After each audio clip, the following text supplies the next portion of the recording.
వసంతోత్సవాలు నిన్న స్వామి అమ్మవారి కళ్యాణం నిర్వహించినాము. అమ్మవారికి స్వామివారికి వసంతోత్సవ జలాభిషేకాలు పూర్తయినాయి.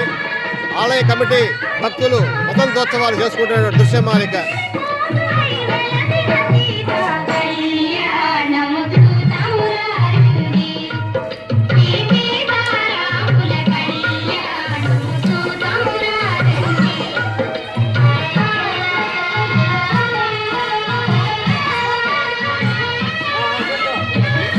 పోసే పోసే